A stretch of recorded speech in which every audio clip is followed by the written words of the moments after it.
Hello and welcome to another Deep Space Nine commentary. This time it's for the Season 1 episode Dramatis Personae, which is Latin for characters, I believe. One of many Latin Star Trek episodes. They like doing that, don't they? Yes, I always wanted one entirely in Esperanto, but oh well. Uh, I've got my episode queued up, and the way we do this is we do 3, 2, 1, go, and we press play on go. Now, Fatheree, are you ready? I'm ready. 3, 2, 1, go. Dun, dun, dun, dun. Beautiful station. Yes.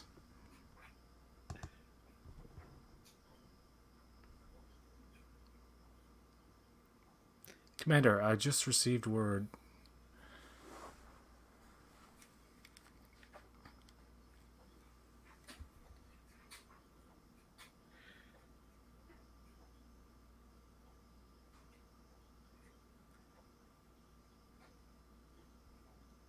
So The she doesn't like the Valerians. Valerians. Yeah. Yeah.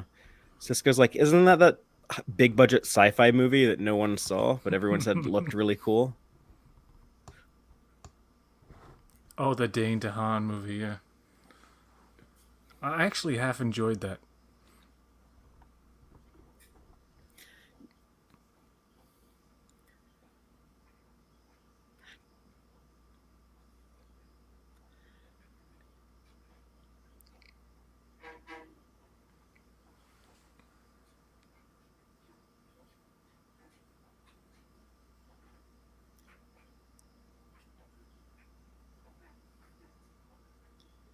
The scene is very season one Kira Cisco. Yeah, you don't exactly get along that well. I mean, they work together well in the first season in certain episodes, but Yeah. She's still not fully on board the way Starfleet wants to do things, and he's still got to be like a little bit of a hard ass with her.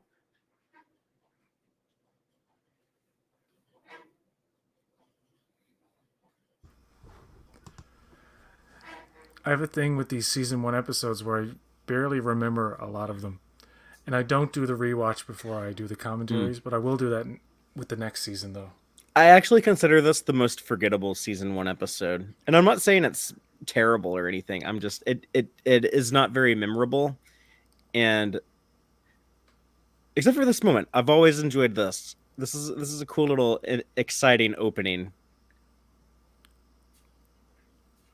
It's a Klingon vessel. Oh, okay. I didn't see it very well at Yeah, first. Vorcha class. Yeah, check out this dude.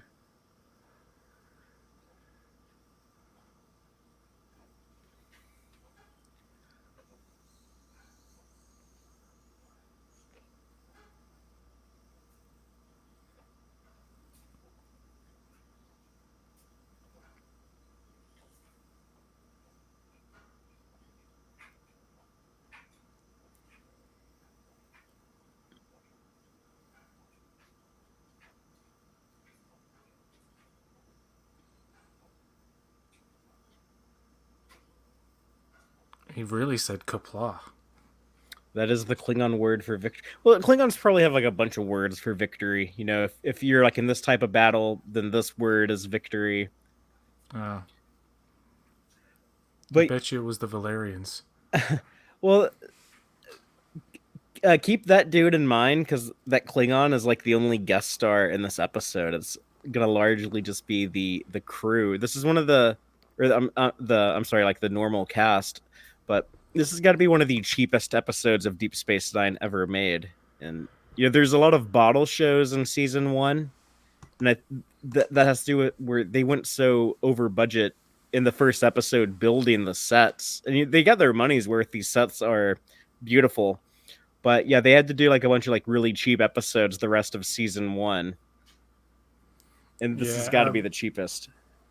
I think the best bottle episode was Babel. That doesn't feature a lot of Right? Yeah, they're just hanging out on guest the stars or anything. station and speaking weird gibberish to each other. This is similar to that because there's kind of there's a strange effect that's going to take over as we'll see. But yes, I think some people complain about this episode a lot or just think it's very dull and forgettable. But there's a couple scenes in here that I think are a lot of fun to watch. Something affects Odo, I think, doesn't it? Oh, Odo is like the Spock of Deep Space Nine. Like he's always immune. Like on the original series, whenever like everyone would get infected with something or get sick, it's like, oh, Spock has the Vulcan immune system. He'll be fine.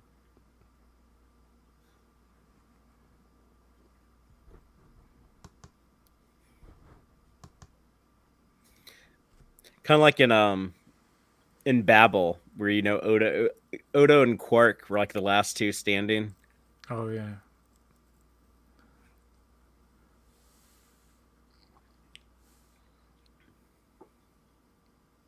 Han Teal, first officer of the.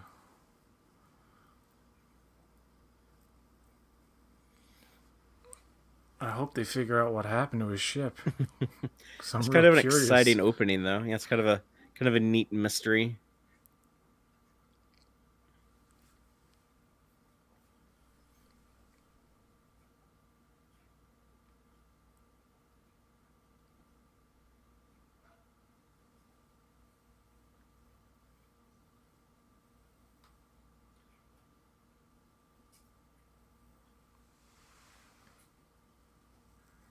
It's got to be a crappy job for a Klingon. Yeah, not Wants much to wants to be honor a in warrior, and yeah.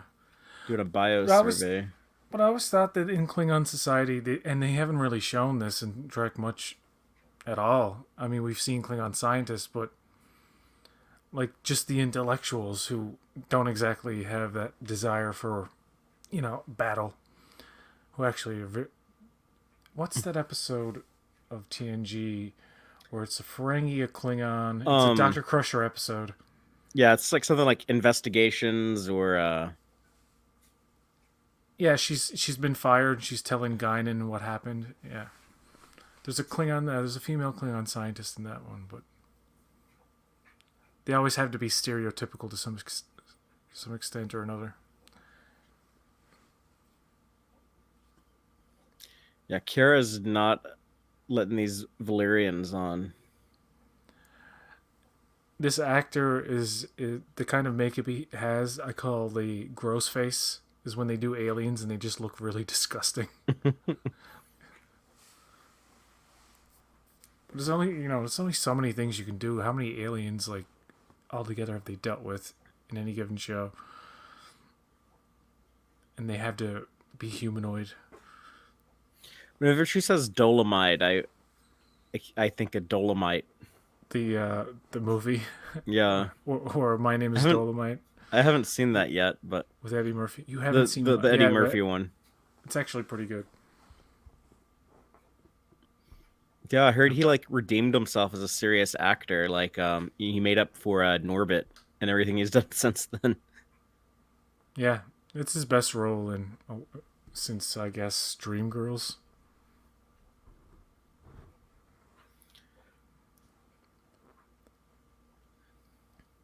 There are a lot of conversations between these two Yeah. in season one, and it's always like this kind of framing. But this Quark's bar is one of the best looking sets in Star Trek. Like it always feels like it's self-lit. It's atmospheric, like you feel like you're in a bar. It's more visually interesting than what you typically see in Star Trek.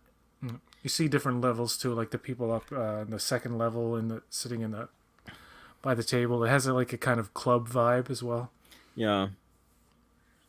It's funny how they have never designed a club like Quark's Bar, or have they? I don't know. They used to have something like that, and it was a much smaller version. But yeah, they had it at the Vegas Experience. Does Oh, sorry, that was my phone. Doesn't exist anymore though, and I cry myself to sleep every night that I didn't go there when it existed. Oh, that's sad.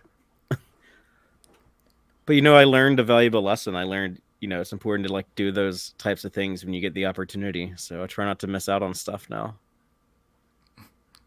I've lived such a boring life.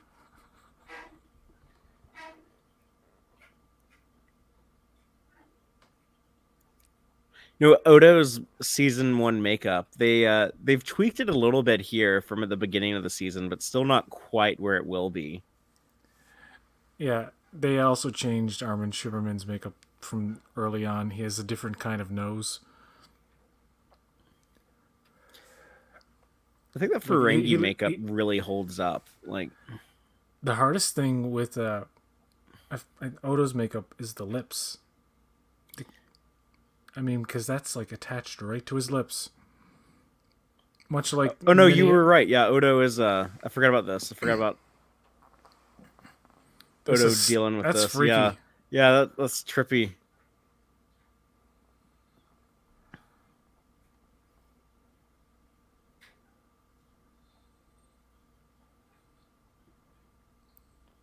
You know, that's Quark being actually genuinely concerned for him. I think it's his friend. They've always been friends. They just don't admit it to themselves ever. What do you think Odo just hangs? He hangs around with the pretense that I'm keeping my eye on you, Quark. When really, They have a no, I like respect hanging for each around with other. you. I like talking. He likes talking to him. It's a fact. It's like it's written all over the back of his head. Yeah, they're actually like a little chummier in season 1 than they kind of are later in the show, but they always maintain that respect and yeah, eventually confirm that it is a friendship.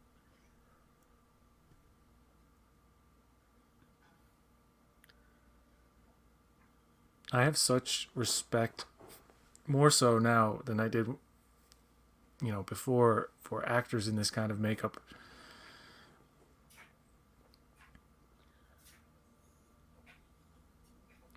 It's like Brent Spiner had to use a kerosene-based makeup remover to remove the gold from his pores. Oh yeah. He used to burn his eyes. Michael Dorn having to show up at work at the crack of dawn and Armin Shimmerman too had a long makeup job. I'm sure Yeah, Renee did, but maybe not as it's not quite as elaborate as those dudes. Ethan Phillips as well. Well, I think Ethan Phillips might have had it the worst. Well, Doug Jones, I think's had it the worst than anyone else in Star Trek. Mentally you have to be some kind of Zen master. But You I you think can I think they you paid can't be Doug an Jones irritable pretty person. well. Like Yeah, he's second billing on Discovery, isn't he? It's Sonequa Martin Green and then Doug Jones, right? yeah. Doug Jones is basically the co-lead. Like if Michael Burnham went off somewhere for a season or something, it would be like starring Doug Jones, Mary Yeah, Wiseman, so on. it'd be the Saru show.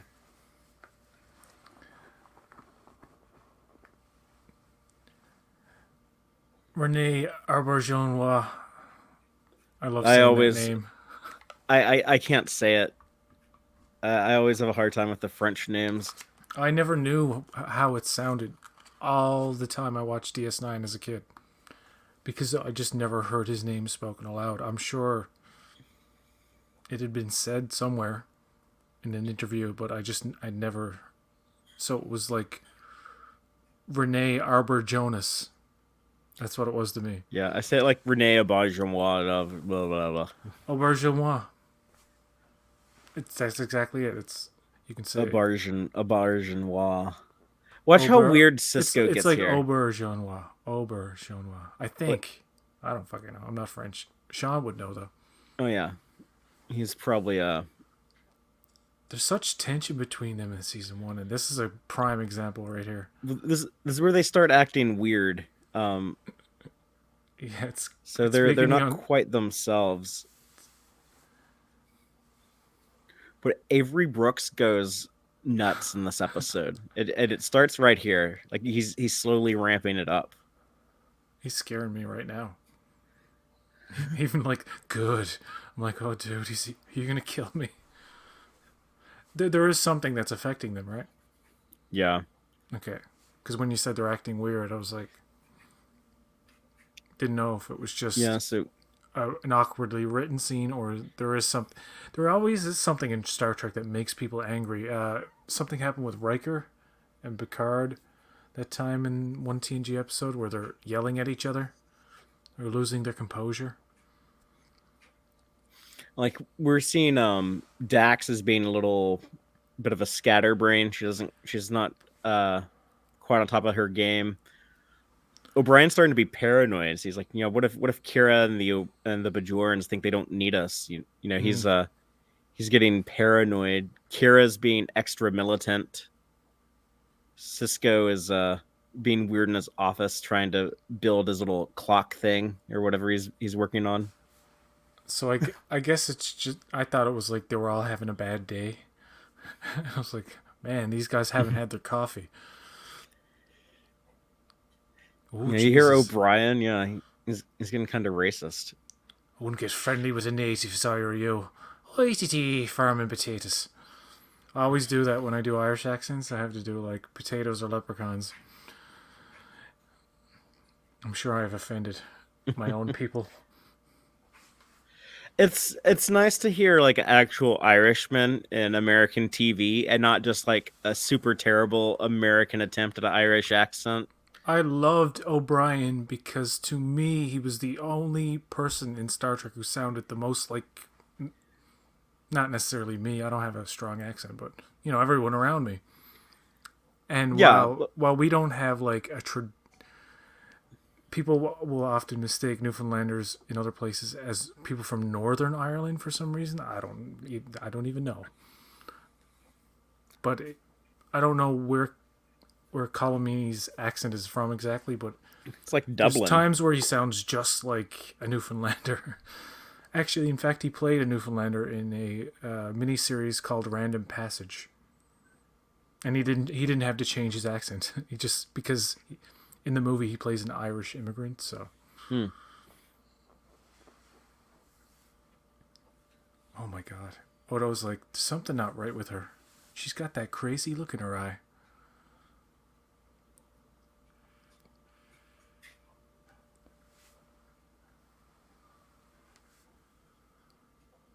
You can never fool Odo when you say like, "Oh, I got my orders from above," and he's like, "Well, I'm gonna check, obviously."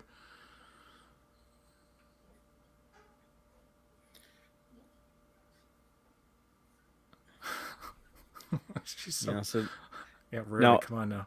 Odo is gonna have to try to solve the mystery of what's going on with everyone. She just turned into Mira Kira.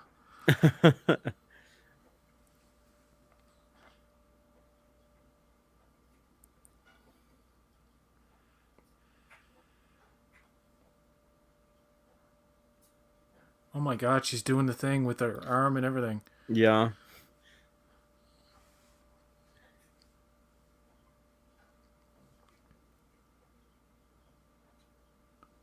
Yeah, that is Yeah, kind of like the evil, sexy mirror Kira. I like that the character is smart enough to know that like something's definitely not right. Listen to this log entry.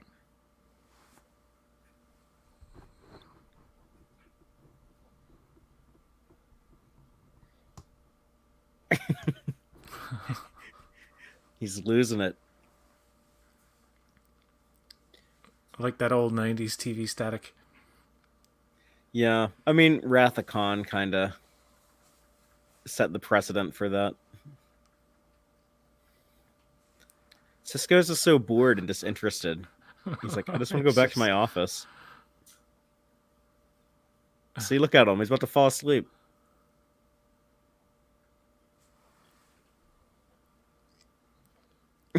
wow.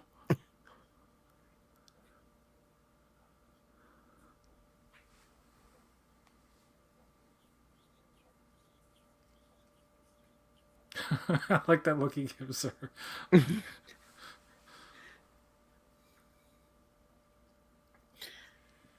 I'm gonna go back here and work on my little project. He's like a big kid. Just gonna want to go to work. Meanwhile, O'Brien and Kira are about to have a Deep Space Nine civil war between Starfleet versus Bajorans, and Odo is just like, "What the? Why? Why is everyone weird?"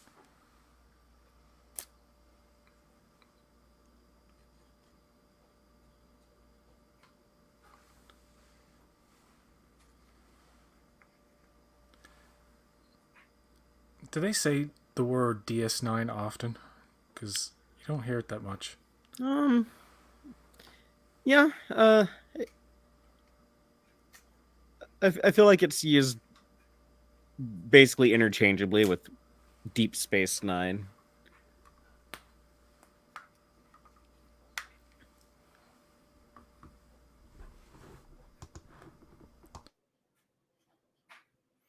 No one ever says that. I've never heard that, no. Ever. Well, besides this episode.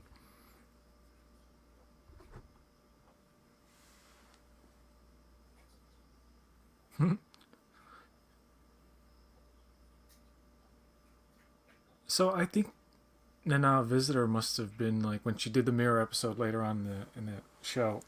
She's Yeah. like, I'll just do what I did in Dramatis Personae. Well, like Yeah, that I works. never connected those dots before, but yeah, you're right. That's a great observation.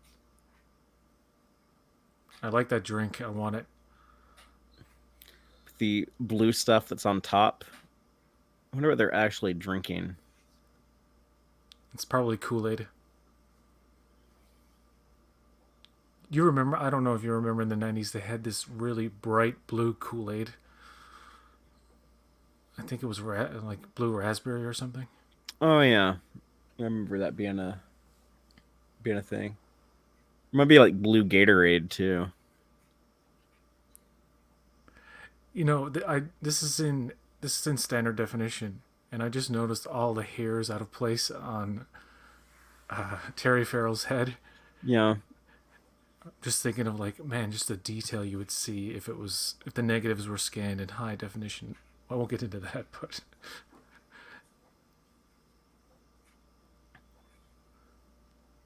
what she is kind of a, I don't know, like she's definitely not the Dax I like. There's an episode, If Wishes Were Horses, where there's a manifestation of her that's like submissive and sexually yeah. submissive to Bashir, and I was like, man, this is a weird, awkward episode. Like, I didn't realize how much it wasn't like all that. I thought the idea was cool, like all these wishes and stuff. Like there's emus and stuff like this, but this is another one of those episodes where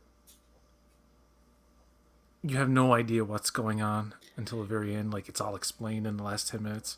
Yeah, and I think that might be why a lot of people don't really care for this one that much, is because there's not much payoff. There's not much reward to anything until the end, and I don't know if it's worth the price of admission for like this whole ride that you go on. Whoa, Jesus Christ, she's strong. And it's kind of inconsistent how it's affecting the different people. Like I think the idea is that they're supposed to just be like you're just fixated on something, but it's weird that like Jadzia seems really complacent, and then O'Brien and Kara both seem super militant and paranoid, and then Cisco is just going to be some weird Avery Brooks stuff in a moment.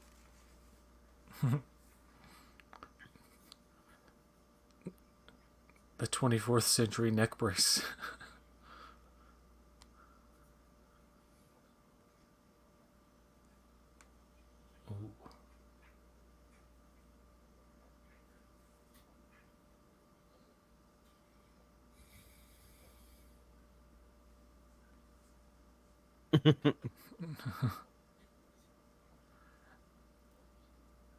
Seriously though, she should be arrested right now. Yeah, but It's Odo's like, a smart enough detective to know that there's something weird going on.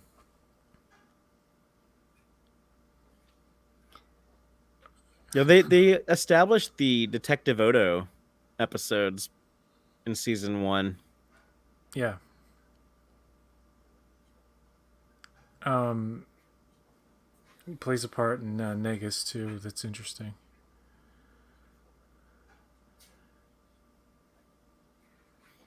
It in season 2 we learn how Odo came to the station.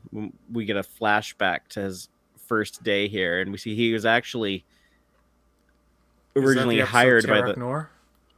No, that's the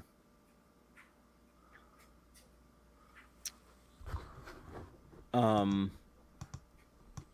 I can't think of the name of it off the top of my head, but yes, the one where we flash back to Gul Dukat, like bringing Odo onto the station because they wanted someone to like solve a murder mystery, and they thought he would be good at observing, and because his thing was he was supposed to be like studying humanoids so that he Okay. could understand them, and they were like, oh yeah, this guy's probably going to be really good at like figuring out what happened here.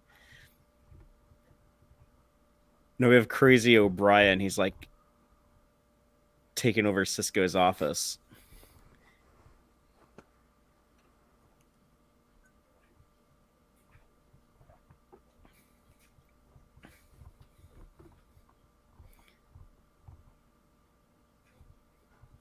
So the Klingons all went nuts, and basically their crew imploded, and they fought each other to death and blew up their ship. Yeah.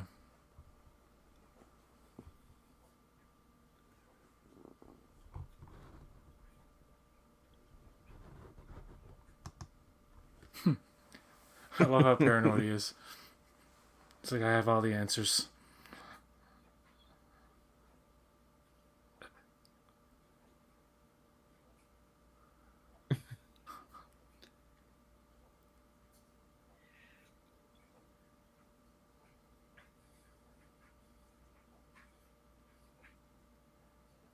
Yeah, like how O'Brien just kind of appointed himself. He's got like the security guards outside of his office. Yeah.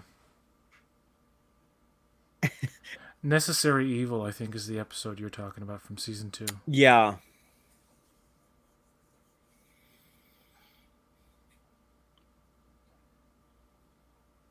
Yeah, it's good. It's one of the best episodes in season 2. It's very film noir.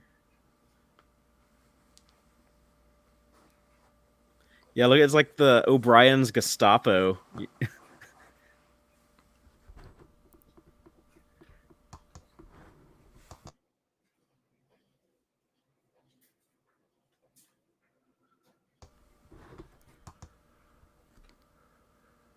And this is where shit gets weird.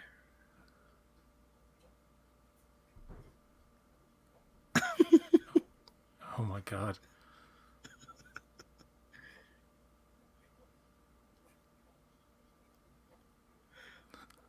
That's how I would have that same look on my face as Odo. Some of us. You in particular, sir, you're very weird.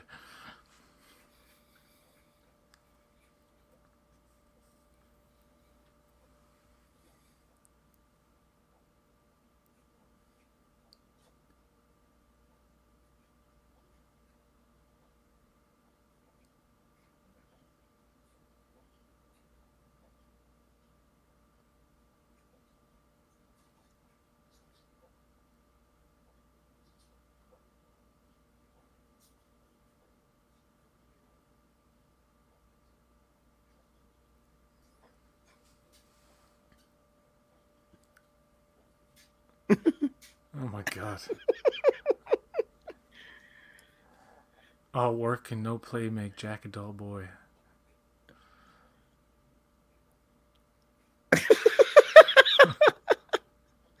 A clock.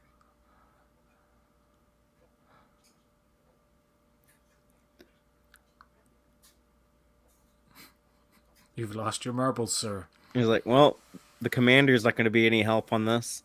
Yep.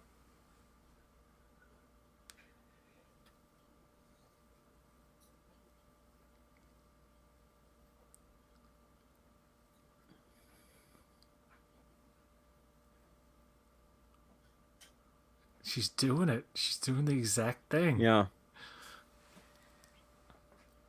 Yeah, totally. 100%.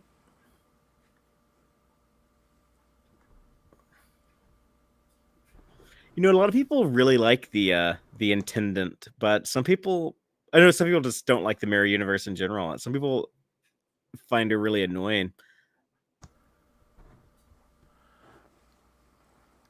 I always find the mirror universe, the actors feel like they can be a little bit more over the top and flamboyant, Hmm. and some of them kind of lean into it. For example, in The Now Visitor, Cindy Martin Green, which, by the way, Yeah. when she does that kind of like in your face overacting in the season 3 Mirror Universe episode, it's actually pretty good.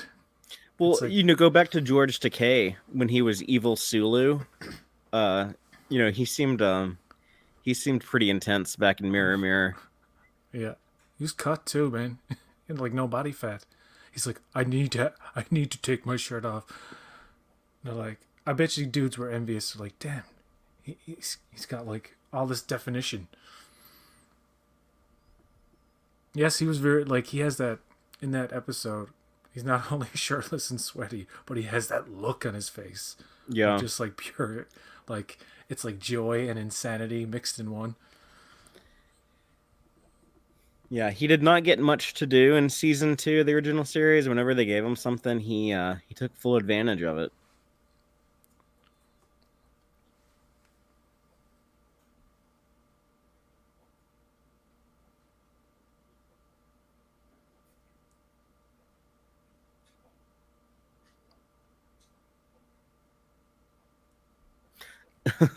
Oh yeah, I forgot about this.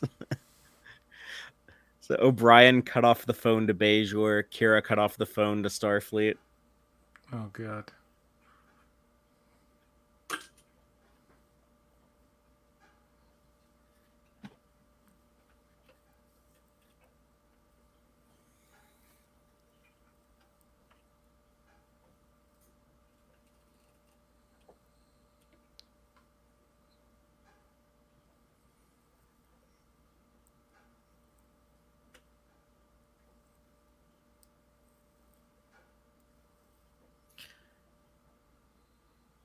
That sounds like what I'd expect a Klingon bioscan report to sound like. Mm.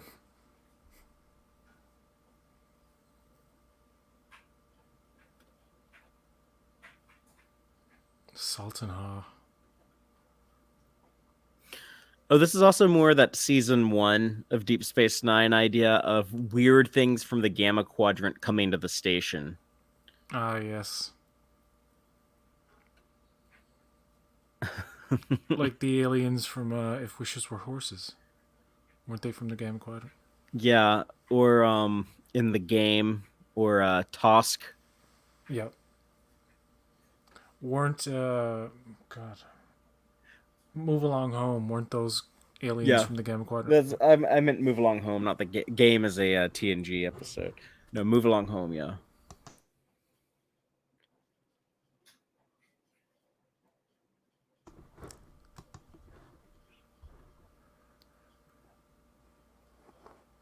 Oh Jesus Christ.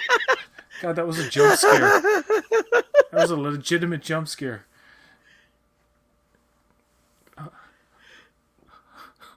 Never! I was like, what? Yeah, they're both like so weird and so not their characters here. And this is kind of, early on the show. We're still in season 1, so I think that might have been like a little off-putting. And isn't it interesting that a lot of first seasons of Trek are kind of experimental? They kind of try things and fail at some things, but they always kind of get their groove as they go along, and Yeah. they really utilize like the best elements. Like most of the season, Bashir isn't that likable.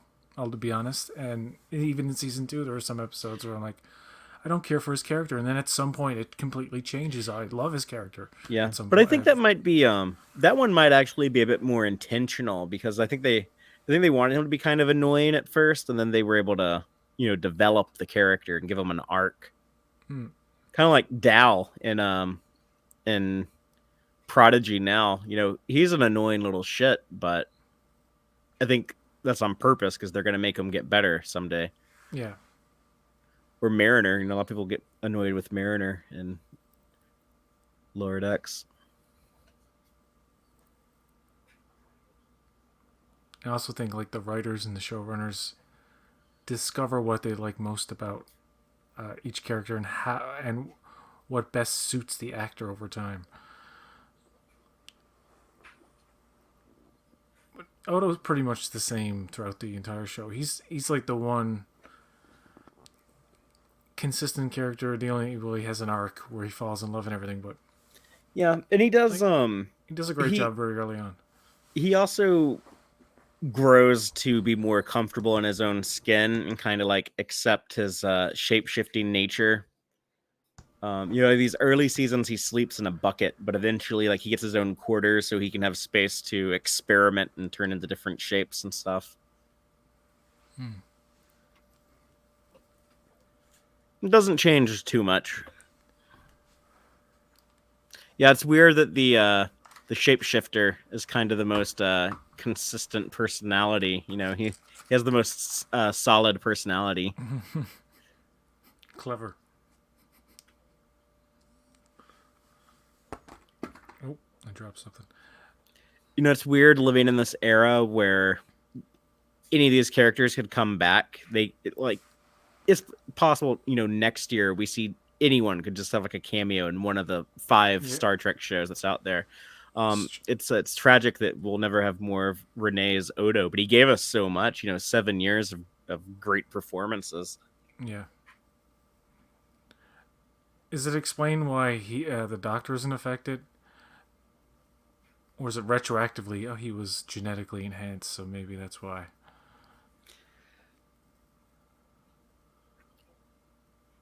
I'm It's like not really. he's all together. Like there's nothing wrong with him at Yeah, all. it's like he's like focused on his medical work or something like that. So that's what I'm saying. Is like it's inconsistent.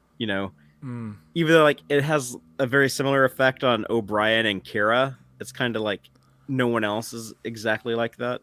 Like I can't. It's weird because I can't. Sometimes it seems like obsession. Sometimes it seems like anger. I He think good does it old so he does it so slowly. Oh my god! He just hit fucking yeah, Dax. that's Holy shit! It's crazy. But the dude did it so slowly. It's like we gotta get that shot, and he has to notice. Like it was like just nowadays that would have been so much quicker. The way things are staged yeah. sometimes are kind of like clunky. Yeah, now they have more time to do better choreography with that type of stuff. Is that clear? Man, it's weird seeing like the fuzz on that carpet. Yeah, See like the edge of it? that old school uh, generic carpet. Yeah. That it blends with the set. It's just when you see it up close, looks very of its time. Hey, is it weird to you that on the Protostar there's no carpet? It's just like metal floor everywhere? Well, maybe it's like grippy kind of floor. Like it looks slick, but it's got some grip to it.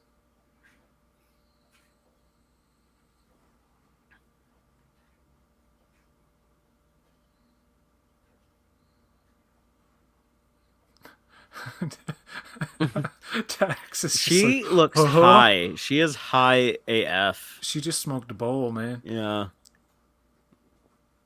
I know she's supposed to act like she just got hit really hard, but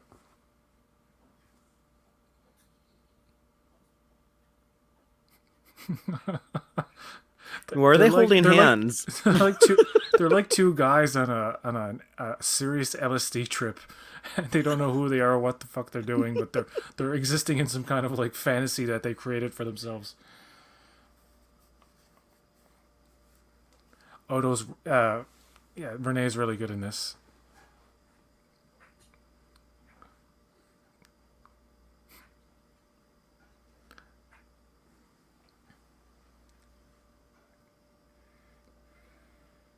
So we got eccentric Cisco, paranoid O'Brien, stoner Dax, paranoid Kira.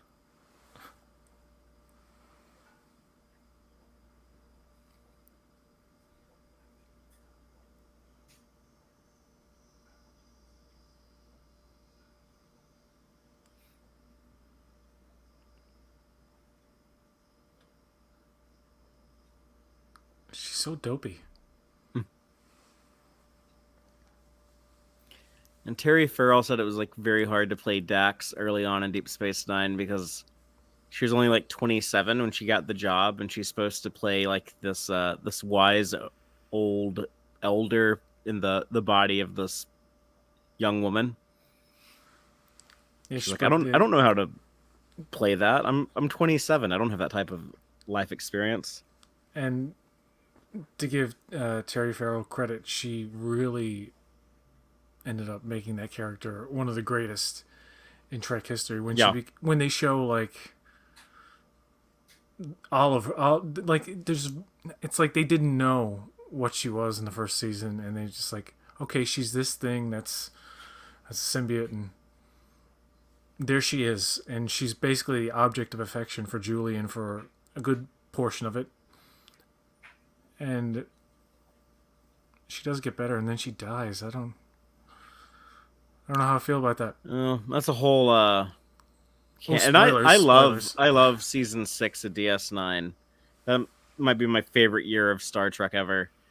But yeah, that's always that has That always rubbed me the wrong way. never worked for me. And Nicole DeBoer, or I think that's how you say her name, is a she's great, but I mean she had a lot on her shoulders too, Yeah, much like Terry Farrell did at the beginning of the show. and I like Ezri. I think she was a good character. And She has her moments.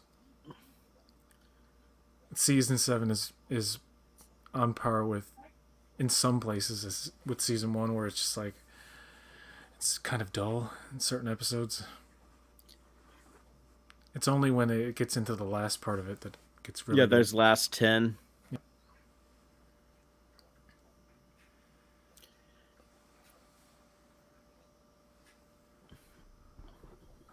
But you won't Oh, get you reviews. you know you were saying that Nana is playing Mirror Universe Kira, even though this is before Mirror Universe Kira. He is playing that Bond villain, Doctor Noah Oh, from Our from Man Bashir. When oh, okay. when he thinks he's a Yes, Bond villain yes. on the Hollow Suite. Hmm.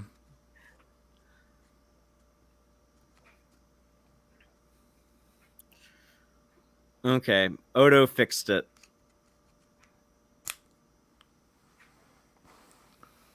He did a science thing, and now everything's Yeah, cool. he scienced the science.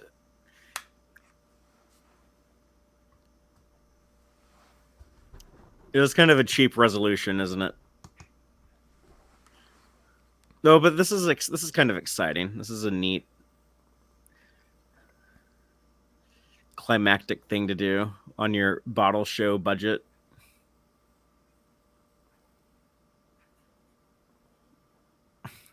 It's funny to think about, like, these are just like a bunch of actors with like these loud ass giant fans on set, just like blowing air. They probably couldn't hear each other, but all those fans were just going like. Yeah. There's a continuity error somewhere here. He's got his comm badge back on right there. Yeah, yeah, that was he didn't have it before in one shot in the earlier shot. I don't think. Yeah, he left it in the corridor. Oh yeah. And what does See, O'Brien it's have gone his back? now. Oh, there, there you go.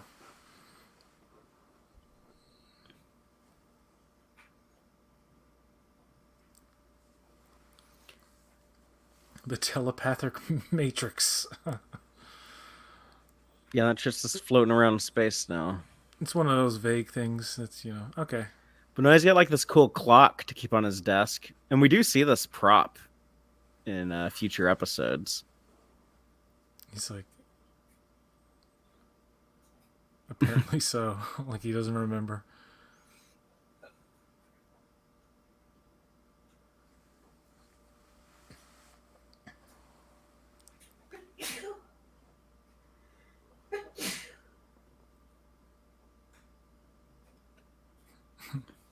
Some people do weird stuff when they're under the influence, Oh yeah. like build these big clocks.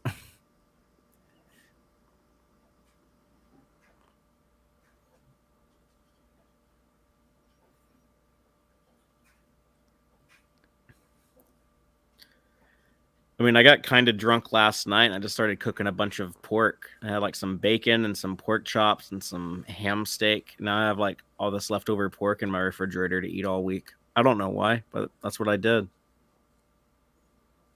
That's cool. I want that clock. I want that was a prop they could sell. That would be cool. Yeah, I'm sure they auctioned it to someone.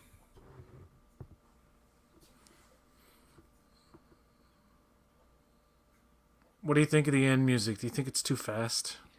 I prefer the season 4 remix that they do. Um, but no, I love the Deep Space Nine theme. But a big part of that's just because Deep Space Nine is my favorite star. Honestly, if I have to pick a favorite TV show, it'd be my favorite TV show. So whenever I hear that music, I always feel like it reminds me of being a little kid watching the show, and I feel like I'm going back home to that old Cardassian space station where I grew up. I was so mad when I was a kid that the Trek movies didn't transition into DS9 or Voyager, even though like early on Voyager wasn't all that to me. But DS9 when Worf comes in was when I watched it Mm. religiously. Same thing with Voyager when it became the Seven of Nine show. Yeah, those are two of my favorite characters. I mean, probably because we were both kind of like that same age where those people just seemed like really cool, like the big bad Klingon dude and the hot chick. But yeah, Worf and Seven of Nine to this day remain some of my favorite characters. Yeah, I really, really want to see Worf again. We've seen Seven. We're gonna see her again next year, so that's cool. Back in time. Yeah, a lot of her. She's a series regular now, right? She's going to be in all 10 episodes, or damn near all 10 of them. It's gonna be awesome. I know they show a lot of her in every trailer for that show. So Yes, indeed. And I don't know if you know, but we end these at 47 minutes. Uh, so we're right on time. perfect. I think most of them have been 47 minutes, except like one or two. But we'll Well, let's keep it do at it at 47. 47. Let's see if we can end it at 47:47 All right. because we're almost there. All right, folks.